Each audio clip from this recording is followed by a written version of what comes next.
Bismillahirrahmanirrahim. Assalamualaikum warahmatullahi wabarakatuh. Waalaikumsalam warahmatullahi wabarakatuh. Wabarakatuh. Oke, sebelum kita mulai kita berdoa terlebih dahulu. Taruh persilakan.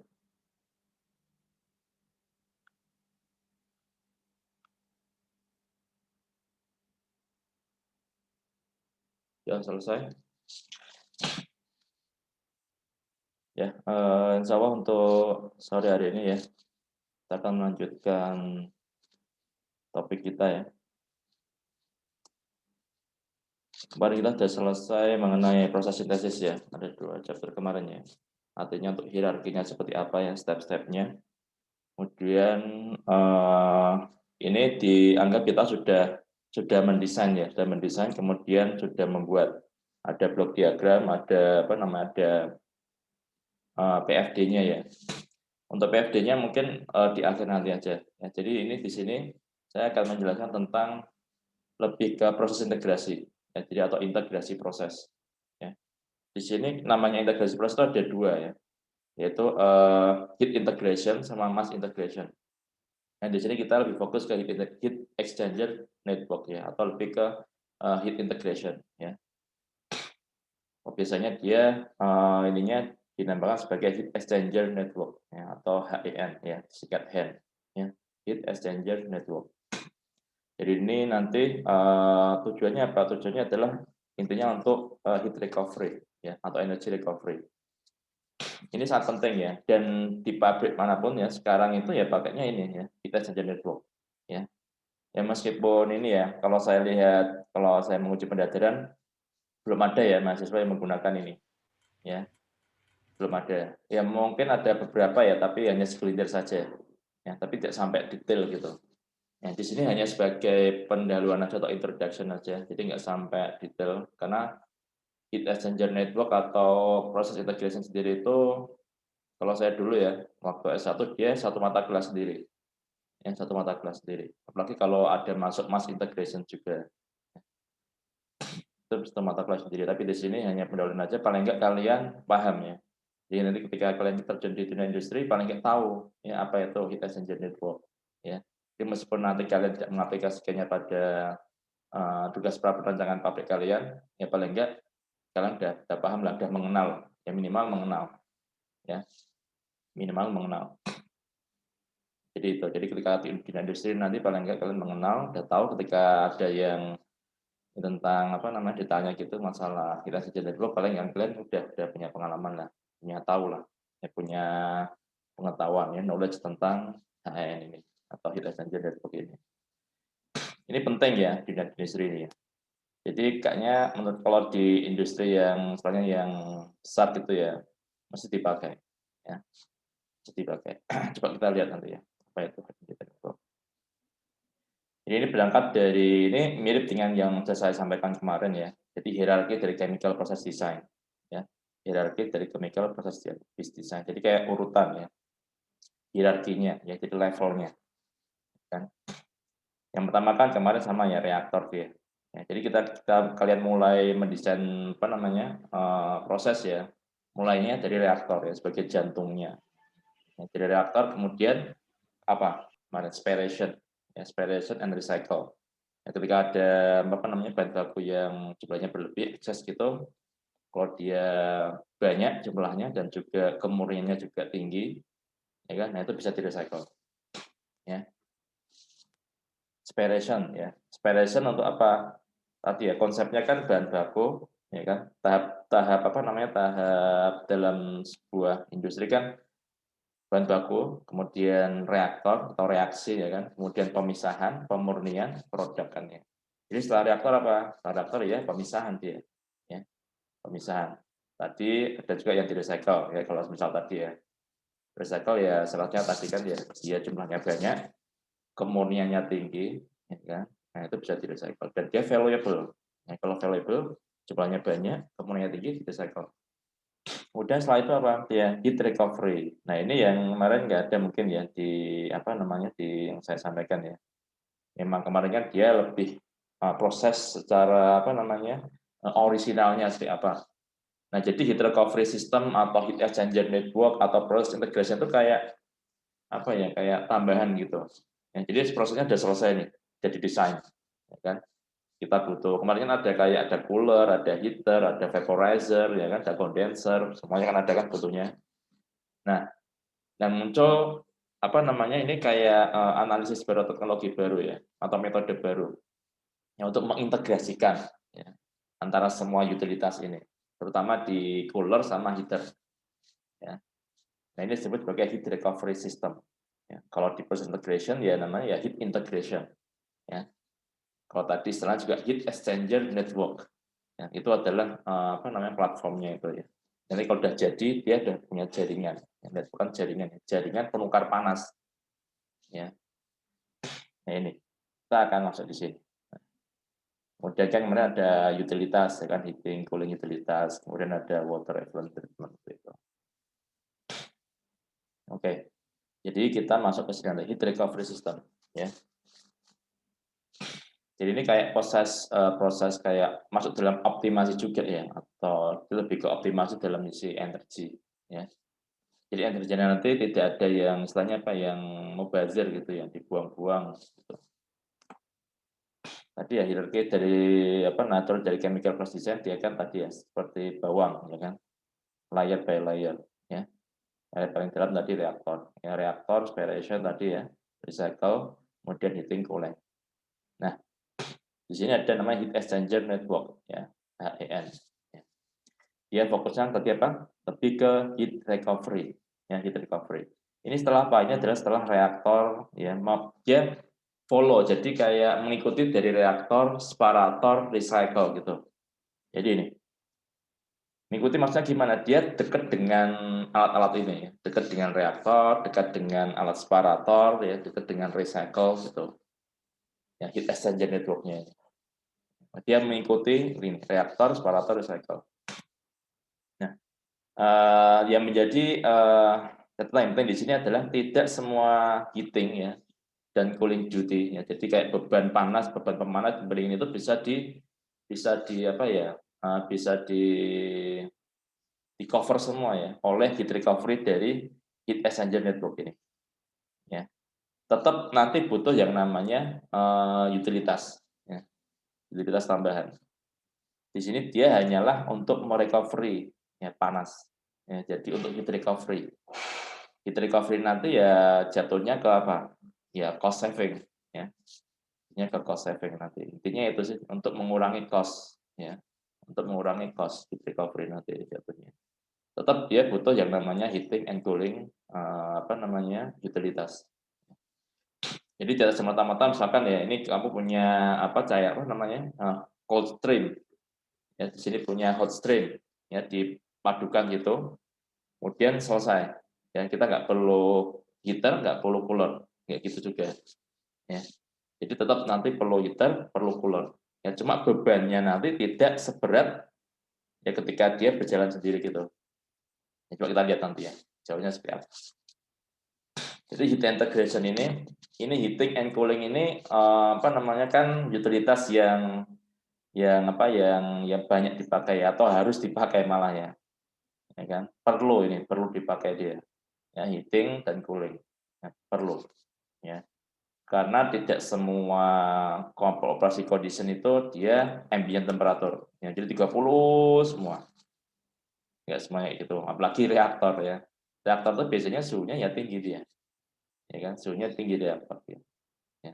Kalau reaktor apa namanya cuma 30 itu bukan reaktor biasanya pencampuran aja mixing itu ya tidak terjadi reaksi jadi heating and cooling perlu ya tapi yang saya maksud dengan heating and cooling itu mengikuti dari tadi reaktor separator dan recycle itu seperti ini katakan kamu punya kalian punya reaktor ya mau masuk ya kan biasanya kan dari tip ingin menyimaknya dia suhunya suhu ambient temperatur kan ya 30 katakan ya degree C. Kemudian di sini katakan 120 ya suhunya. Nah, otomatis butuh apa ini? Ya, butuh pemanas kan ya? Ya, dia butuh pemanas. Nah, kemudian dia mau masuk ke separator ya, ada separator. Separator biasanya nggak sampai tinggi dia. Mungkin dia bahkan 30 dia separator. Ya, kondisi normal dia. Nah, otomatis turunin lagi kan ya. Jadi naikin suhunya, turunin suhunya. Nah, ini. Nah, itu dikatakan heating and cooling tadi ya. Heat, nanti ada heat recovery di sini. Ini kan ada hot stream, di sini ada cold stream ya kan. Di sini kita butuh panas, di sini kita harus apa namanya? Kita harus mengambil panasnya. Nah, ini dipadukan. Jadi kan take and give lah istilahnya nanti. Heat recovery itu seperti itu. Ya, take and give. Jadi ada yang menerima, ya, ada yang memberi, ada yang menerima. Gitu. Jadi misalkan orang kaya nih ya kan, saya butuh membuang uang nih, ya menghabiskan uang. Nah ada orang yang butuh, nah dipadukan, ya, take and give. Gitu. Jadi logikanya seperti itu ya, heat recovery itu seperti itu. Nah jadi ini karena tadi dia heating and cooling adalah most common operation ya, jadi dia banyak dipakai di apa namanya proses industri gitu, maka dia butuh extensive use of different form of energy ya. Jadi dia butuh banyak sekali apa namanya form of energy. Biasanya dia fossil fuel kan ya, banyak kan, ya kan. Sekarang untuk apa namanya mengenerate panas kita exchanger butuhnya pas steam biasanya kan ya steam. Steam di dia kan dihasilkan oleh reboiler ya. Reboiler biasanya butuh apa? Ya butuh fuel kan ya dia, ya kan. Ya untuk apa namanya untuk membakar kan dia, untuk pemanasannya butuh fuel dia. Nah itu. Nah ini biasanya fossil fuel. Nah kita tahu sendiri namanya fossil fuel kan dia terbatas ya kan, ya dia kan terbatas. Ya. Kalau dia fossil fuel, ya dia ini depletion of energy resource, ya dia terbatas dia. Ya suatu saat akan habis. Ya dia bukan renewable energy. Dan biasanya di industri itu jarang untuk kayak boiler gitu ya, boiler untuk menghasilkan steam gitu ya. Kayaknya jarang yang pakai kayak energi terbarukan, kan pakai solar, ya, pakai solar cell atau pakai solar cell ya, mungkin pakai apa namanya, intinya solar energy lah, ya, itu jarang, ya, soalnya efisiensinya mesti rendah dia, ya, tidak setinggi fossil fuel dia dibakar dia kan, ya dapat api gitu kan, ya, dibakar panasnya tinggi. Nah itu, tapi masalahnya adalah tadi depletion of energy resource, ya, jadi sumber daya ini berkurang, yang suatu akan habis juga. Selain itu, increase operating cost. Jadi kalau kita tadi ya, terutama heating ya, heating utilities. Ya, yang namanya heating utilities berarti kan dia butuh panas. Nah, kalau panasnya banyak ya, heaternya itu butuh banyak, otomatis butuh steam yang banyak pula. Kalau steamnya banyak, otomatis butuh fuel yang banyak pula. Nah, increase operating cost-nya. Ya. Kemudian juga kalau kita masih pakai fossil fuel, ya tadi ya dampaknya apa? Greenhouse, ya, global warming, ya, itu. Nah, untuk itu maka perlu dipikirkan ya bagaimana untuk men-tackle masalah ini. Kita tetap butuh apa namanya energi kan ya panas, ya tetap butuh itu. Ya. Cuma paling enggak kita tidak menghilangkan sih, tapi mengurangi kan ya, mengurangi, ya, mengurangi atau menghemat istilahnya ya. Jadi menghemat energi, nah, conserving the energy, menghemat energi. Ya. Nah, jadi perlu dipikirkan caranya bagaimana untuk menghemat energi. Nah, salah satunya adalah dengan menggunakan ini heat integration. Ya. Nanti jatuhnya ke synthesis of heat exchange network ya atau HEN. Ya, hence heat exchange network ya. Oh, heat integration. Ini adalah salah satu teknik dan mungkin ya yang ya memang yang dipakai ya sampai sekarang heat integration ini ya paling banyak dipakai ya, untuk menghemat energi ya heat recovery tadi ya. Nah, ide dasarnya seperti apa heat integration itu? Jadi di sini seperti saya sampaikan tadi ya, ada stream ya, proses stream. Proses stream berarti kan aliran proses ya. Ya, aliran proses yang dia butuh untuk dipanaskan. Tadi contohnya mau masuk ke reaktor dari suhu 30 ke suhu 120, butuh dipanaskan ya kan. Di sisi lain ada juga proses stream yang butuh untuk didinginkan. Jadi tadi mau masuk ke separator dari reaktor didinginkan. Ya, kembali lagi 120 didinginkan jadi 100 dari 120 ke 30 misal. Nah, before using external utilities, jadi tadi kan sudah ada ya kebutuhannya kan ya. Jadi nanti ada istilahnya supply and target temperature, ya. Ini namanya supply temperature, ya. Supply temperature ini ya. Ini adalah TS, tekan TS gitu. Supply temperature ya. Kemudian ada namanya target temperature ya atau TT, ya, target temperature. Ya, TT. Oh, TT-nya di sini, sorry. Ini TT untuk yang mau masuk. Nah, ini untuk reaktor ya. Nah, untuk reaktor. Nah, ini untuk yang di sini kan ya. Ini kalau ada HE-nya kan ya. Ya, ada HE gitu. Nah, kemudian di sini ada cooler gitu. Ya, ada cooler misal. Nah, dia target temperaturnya berarti 30, supply temperaturnya berarti 120 seperti itu. Jadi ini kan butuh hak tadi kan ya. Untuk naikkan berarti butuh HE, ya kan? HE-nya apa? HE ada dua kan ya. Ada apa namanya? Untuk yang ini ya, untuk cooler, heater sama cooler, ya kan? Heater sama cooler, ya. Heater sama cooler ya. Ada dua. Itu namanya external utilitas, ya. Utilitas dia. Heat exchanger ya. Heater dan cooler. Nah, sebelum kita pakai heater and cooler tadi, ini kita bisa matchingkan dulu ya. Kita bisa integrasikan. Ya, kita bisa, misalnya apa ya, dipadukan ya antara dua stream ini. Di sini yang banyak panas, ya mau di sini butuh panas, di sini melepas panas. Nah, berarti take and give kan ya. Di sini mau menerima, di sini mau memberi. Nah, seperti itu, take and give. Nah, dipadukan. Jadi seperti itu. Nah, di sini diperlukan tadi heat integration. Ya. Jadi dia tujuannya apa? Untuk mentransfer heat ya, dari proses hot stream, ya kan, ke proses cold stream. Ya. Ini namanya cold stream dia. Jadi referensi dinamakan cold sama hot itu dari supply temperature-nya ya. Ini berarti supply temperature-nya apa? 30 berarti sebagai cold stream ya. Cold stream. Cold stream katanya apa? Enggak ada katanya ya. Ya cold stream lah. Ini sebagai cold. Ya ini hot stream. Ya ini adalah hot stream ya. Ini kan panas nih, aliran panas. Ini aliran dingin, ini aliran panas, ya kan? Yang namanya panas ya, kalor, dia berpindah dari apa? Hot stream ke cold stream, ya kan? Dia berpindah dari hot stream ke cold stream. Jadi apa namanya, dari yang panas ke yang dingin kan ya. Jadi ada transfer energi dari hot stream ke cold stream. Nah, kemudian setelah tadi ya yang diberi gitu kan ya. Artinya kan gini, ada hot stream, ada cold stream gitu. Tadi yang contoh yang ini ya. Dan tidak semuanya tuh saya mau membuang misalkan 60 kalori, ya kan? Nah, yang di satu sisi yang hot stream ya, saya mau membuang 60 kalori gitu kan ya. Tapi yang di cold stream, saya hanya bisa menerima 40 gitu.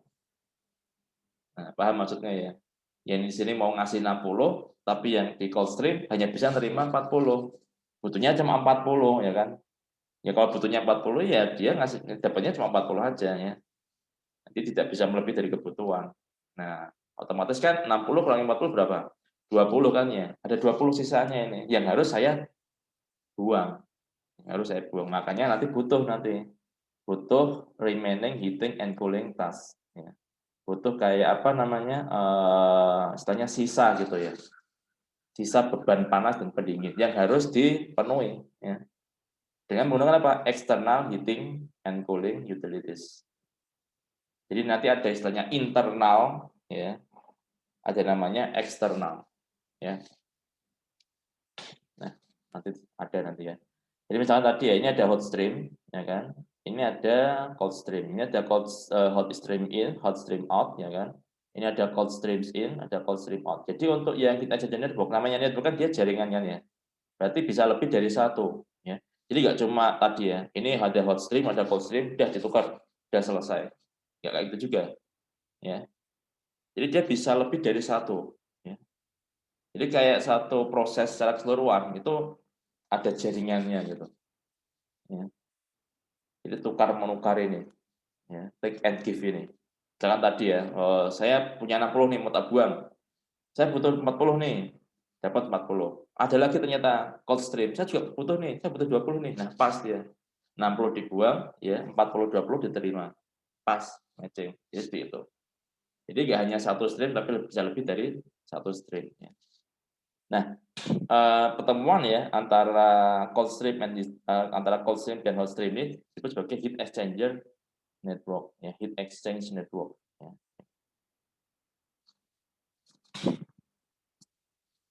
Ya. Kemudian stepnya apa? Kita mengidentifikasi target for minimum heating and cooling utilities. Ya. Intinya dari heat exchanger network itu. Ya. Jadi ketika tadi udah bahkan tadi ya 60, misalnya tadi cuma ada satu ya 60 40 ya kan. Sisanya 20 kan ya. 20 ini adalah minimum heating berarti minimum cooling quality utilitas. Ya, jadi butuh 20 aja. Ya, jadi yang awalnya tadi itu saya butuh pemanas 60 gitu kan ya. Saya butuh pendingin 40 ya kan. Ini kan besar nih ya. Ini butuh panas 60, di sini butuh dinginkan 40. Ingat ya, pendingin itu juga ada operation cost-nya ya, mendinginkan itu ya. Jadi nggak cuma memanaskan aja, mendinginkan pula itu juga butuh ini ya. Dia kan harus dilepaskan ya kalornya. Nah, jadi paling enggak ketika di matching, sisanya cuma tinggal 20. Nah, ini 20 adalah tadi ini minimum heating on cooling utilitas. Jadi saya butuh tinggal nambahin ini aja. Kemudian di slide utilitasnya, kemudian synthesize. Nah ini, heat exchanger network-nya. Ya. Ya, jadi seperti ini contohnya. Misalkan dari ada hot stream, ada cold stream kan ya. Di sini ada TS, TT. Ingat tadi TS adalah supply, berarti kayak T in gitu, T inlet. Dan T target adalah TT ya. T target adalah T outlet. Ya, gitu. Tapi di sini kita lebih menggunakan supply and target. Karena kita ada targetnya kan ya. Targetnya berapa suhunya kan ya. Ya ada cold stream juga, ada supply-nya ada, kalau targetnya ada. Nah, di sini ada unknown network of heat exchanger.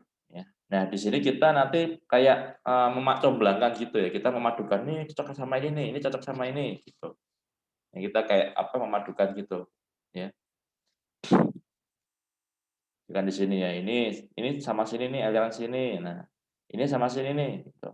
Ini cocok sama ini nih. Nah, jadi kayak memadukan gitu. Ya, memacomblangkan. Mencocok-cocokkan. Tapi ya nggak pakai film ya, mencocokkan dalam artian dia ada analisisnya ya.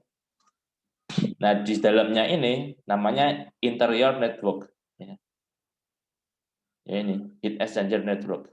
Nah tadi kan saya sampaikan kan ya, nggak semuanya bisa tercover oleh heat exchanger network ini. Kayak impas tadi ada 60, di sini butuh 40, 20 impas gitu. Ya, kita nggak butuh utilitas tambahan, kita nggak butuh heater tambahan, ya kan? Kita nggak butuh cooler tambahan. Jadi langsung aja ini ada cold stream, ada hot stream, udah ya dipadukan aja. Tetap aja memadukannya pakai heat exchanger, ya kan? Tetap pakai heat exchanger dia. Tapi kan kita nggak butuh steam, ya kan? Kita nggak butuh pendingin lagi, ya kan? Kita nggak butuh steam, kita nggak butuh cooling water, ya kan? Kita hanya memadukan tadi aja. Ya. Yang awal tadi kan 60 misalkan ya. Berarti kan butuh steam untuk menaikkan suhunya jadi dari 30 misalkan 60 ini dalam artian kan bukan ya pakai kalori ya, pakai watt ya, megawatt misalkan. 60 megawatt gitu kan, satuan energi ya. Kita kan persatuan waktu kan ya. Kalau kayak kapasitas kan ton per tahun. Berarti kan di sini kan juga kapasitasnya juga energinya juga persatuan waktu kan ya. Bahkan megawatt gitu kan ya. 60 megawatt gitu kan ya. Kemudian di sini ada 40 megawatt. Kalau 60 megawatt berarti kan butuh panas sebesar untuk menaikkan suhunya atau butuh 60 megawatt untuk menaikkan suhu dari tadi misalkan 30 ke 120. Ya. Nah, di sini kita butuh mendinginkan dari 120 ke 30. Nah, kita harus melepaskan misalkan tadi 60 juga.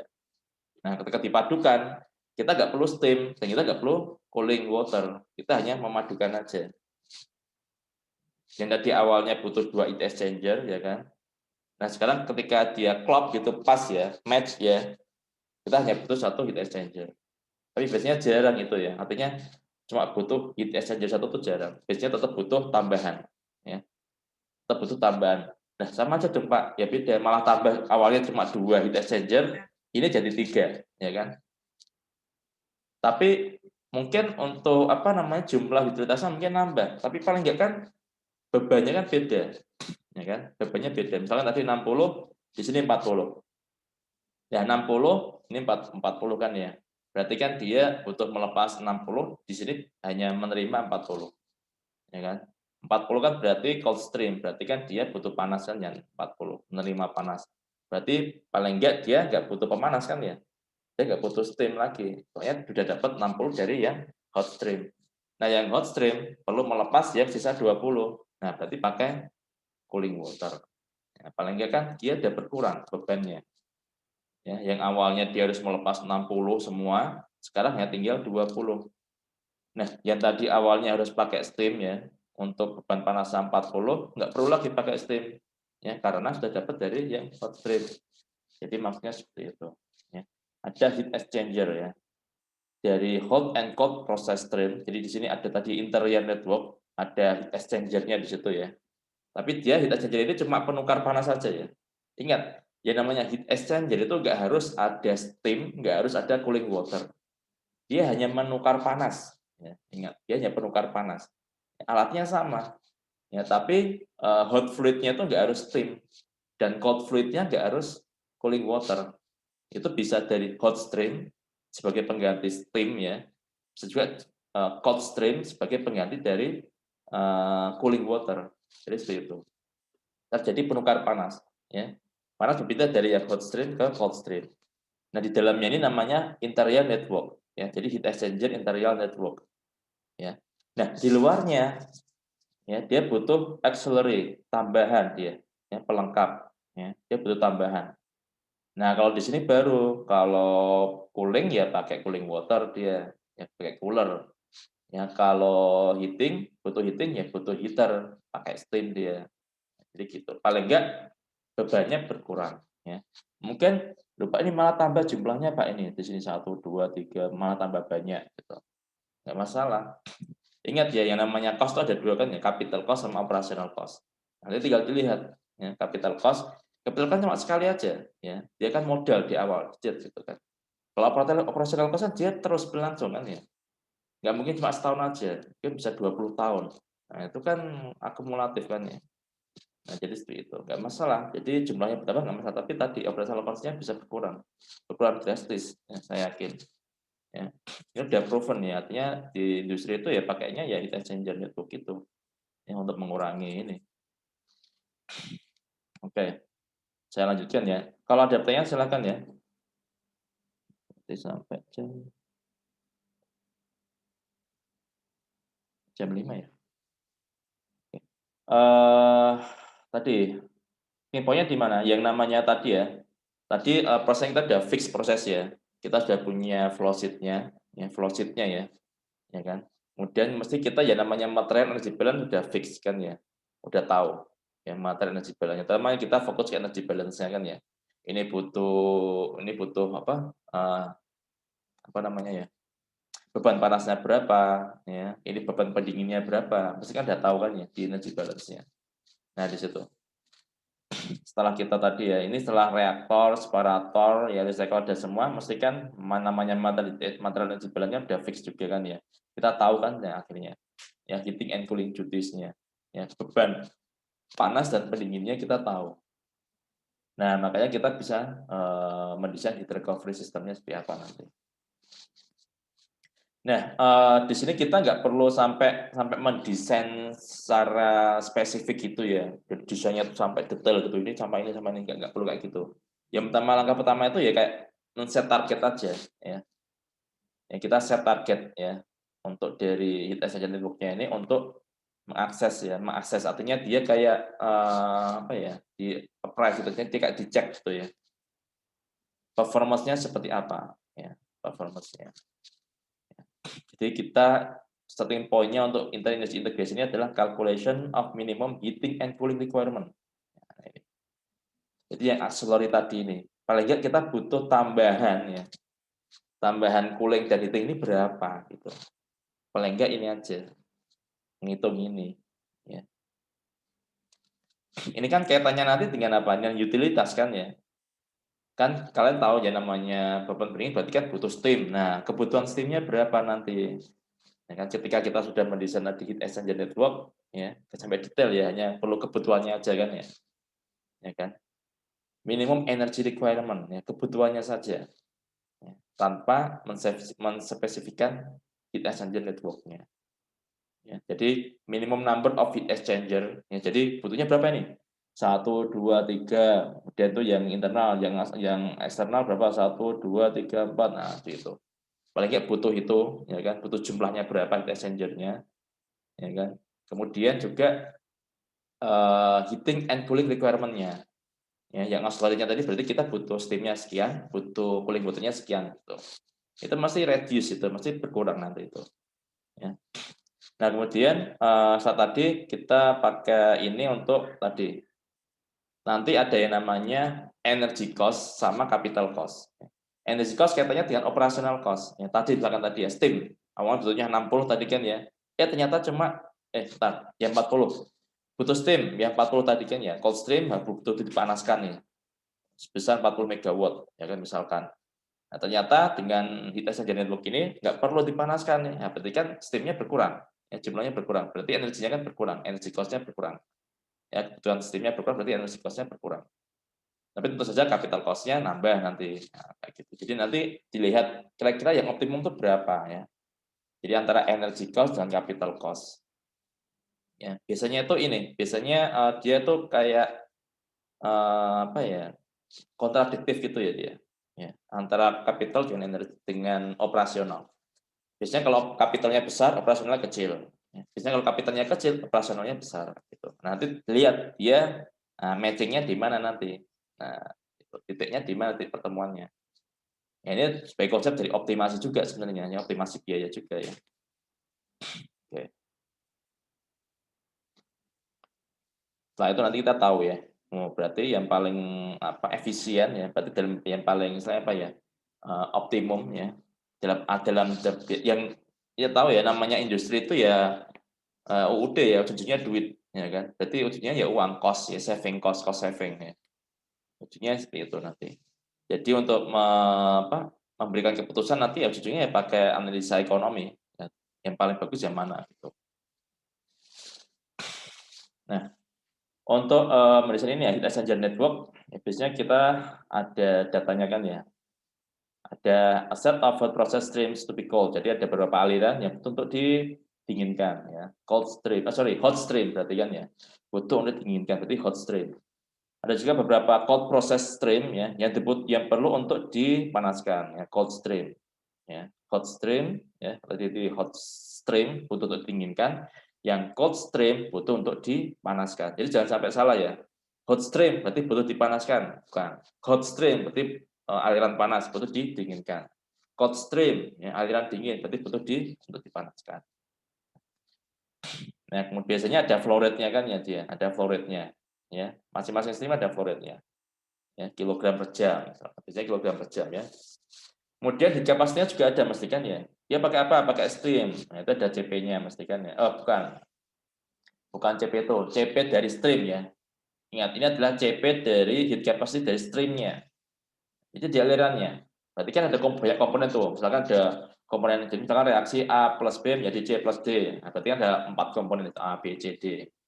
Nah, itu heat capacity kan, heat capacity istilahnya apa ya? Campurannya ada ya. Nah, itu berapa kapasitas? Itu mesti harus ada. Ini paling enggak minimal data-data ini harus ada ya. Data-data ini harus ada dia. Nah, kemudian available utilitas ya, kemudian temperaturnya, kemudian their cost per unit of heat provided. Jadinya ketika tadi ya 60, ya 60 berarti kan butuh pendingin tadi hot stream-nya mau dibuang 60 berarti butuh pendingin ya. Nah, berarti kan di sini kan ada namanya cooler kan ya. Nah, coolernya itu penurunan suhunya berapa, kemudian cost-nya berapa. Jadi tadi yang butuh 40 butuh pemanas, berarti cost-nya berapa, temperaturnya berapa. Ini mau dibandingkan nanti ya. Kalau misal kita nggak pakai heat integration itu berapa, ya total cost-nya. Kalau pakai heat integration itu berapa. Ya, bisa dilihat nanti kan ya. Energy saving-nya itu berapa. Energy saving, cost saving. Ya, seperti itu. Nah, kemudian nah di sini kita setelah dapat data baik ini kita harus menentukan apa? Heat exchanger network ya for energy recovery ya atau heat integration untuk energy recovery yang bisa meminimalkan ini ya biaya tahunan annualized cost ya annual cost-nya ya of the equipment plus the annual cost for utilities ya. Jadi tadi ini ya annual cost kan berarti kaitannya dengan apa? Dengan operational cost kan ya biaya tiap tahunnya itu berapa? Ya. Targetnya tuh itu ya kita saja network untuk meminimalkan operational cost-nya atau annual cost-nya ya. Plus annual cost of utilities ya. Jadi kan ya namanya utilitas kan meskipun dia capital cost kan bisa direpresentasikan kan ya menjadi annual cost-nya berapa kan ya. Ya paling enggak intinya tadi tuh cost saving intinya ya. Jadi ujung-ujungnya duit juga. Nah, untuk mencapai tadi ya heat exchanger network itu ada yang namanya istilahnya pinch technology atau pinch analysis. Ya, ini saya dapatkan di Wikipedia. Apa itu pinch analysis? Pinch. Ya. Apa itu pinch? Ya kalian cari di googling aja ya, di Google Translate apa itu pinch. Ya. Tapi istilahnya pinch analysis dia kayak mencoba kayak menempelkan gitu ya, tempel ya. Dalam metodologi untuk meminimalisir ya, energy consumption ya, of chemical process. Biasanya dia chemical process memang ya. Ya, while calculating thermodynamically visible energy target, ya, minimum energy consumption. Heat recovery system, ya. Ini bisa disebut sebagai proses integration, ya, heat integration, ya, energy integration, ya, energy recovery, ya, pinch technology, ini sama. Ya, intinya sama dia. Ya. Kemudian ini tidak hanya satu, tapi bisa lebih dari satu stream, ya, stream. Yang memerlukan heating and cooling. Dan biasanya straightforward. Straightforward maksudnya apa? Tadi, take and give. Ya, saya ngasih, saya terima. Straightforward. Ya, seperti itu. Ya, saya butuh buang kalor 60, saya butuh kalor 40. Oke, take and give. Ya, barter. Ya, sudah dapat 40. Nah, ketika dia lebih dari satu cold stream ya, atau banyak cold and hot stream, nah biasanya akan lebih kompleks lagi dia. Ya. Dan dia akan banyak possible heat exchanging network. Ya. Jadi ada kayak alternatif untuk 1, 2, 3, 4 gitu. Nah itu nanti untuk memilih yang mana ya akhirnya pakai biaya analisis kan ya analisis biaya ya cost analisisnya berapa kalau alternatif 1 berapa ya alternatif 2 berapa 3 berapa 4 berapa seperti itu. Nah, sebagai engineer ya kita harus mendesain ya untuk menentukan optimum extent of heat recovery. Jadi berapa seoptimal mungkin ya energi yang bisa direcovery ya. Dan dengan memastikan ya bisa dioperasikan dengan easily and safely. Nah, PINS teknologi sendiri ini dikembangkan oleh ini ya Bodo Linhoff, kemudian kolaborasi ini sudah lama sekali sebenarnya 19 an ya kan. Ya 1980-an ya. Union Carbide, ingin tahu kalian ya Union Carbide ya. Ada di mana tuh? India dulu itu ya. Yang apa ya? Union Carbide itu. Yang ada apa namanya? Kecelakaan kerja ya di Union Carbide India. Kemudian ada University of Manchester dan Leeds University ya, dan ETH Zurich. Ini banyak udah lama. Nah ini sekilas apa namanya gambaran tentang pinch analysis ya. Pinch analysis seperti ini ya, konsepnya seperti ini ya. Nanti saya jelaskan lebih detail lagi ya. Ini seperti ini. Nah, hand-handnya sendiri ya, heat exchanger networknya sendiri nanti seperti ini dia. Nah, jadi yang merah itu adalah yang hot stream, yang biru itu yang cold stream ya. Yang hot stream butuh melepas panas, ini ke bawah ya.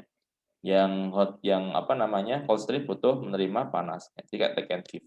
Nah, seperti ini ya. Ya. Jadi itu take and give. Oke.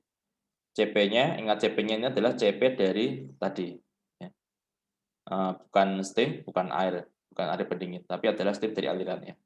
Ya komponennya apa aja di situ. A, B, C, D, A plus B menjadi C plus D berarti A, B, C, D. Ya enggak semuanya sih, artinya tergantung nanti. Ya, kalau udah dipisahkan berarti tinggal C sama D misalkan. Nah, udah. Jadi C sama D. Oke. Kemudian oke, jadi gini misalkan. Ini kita untuk introduction-nya hanya 2 stream ya kita. Kita mencoba untuk 2 stream. Jadi untuk mempelajari konsepnya seperti apa. Ya, basic konsepnya seperti ini dia. Ada chemical reactor ya. Kan ada yang masuk, ada yang keluar kan ya. Reaktor masuk, produk keluar. Nah, reaktor biasanya butuh dipanaskan, ya kan? Dia cold stream, ya, butuh dipanaskan. Ini dari 20, ya kan? Dari 20 ke mana? Ke 200. Reaktor itu biasanya kayaknya nggak ada di reaktor yang 30. Mungkin ada tapi jarang deh ya. Biasanya dia suhunya tinggi, ya. Semakin tinggi suhu kan dia laju reaksinya semakin besar. Ya. Oke, kemudian nah ini keluarannya 150 nih misal, ya. Dia butuh didinginkan produknya. Untuk di mana? Untuk dipisahkan, ya.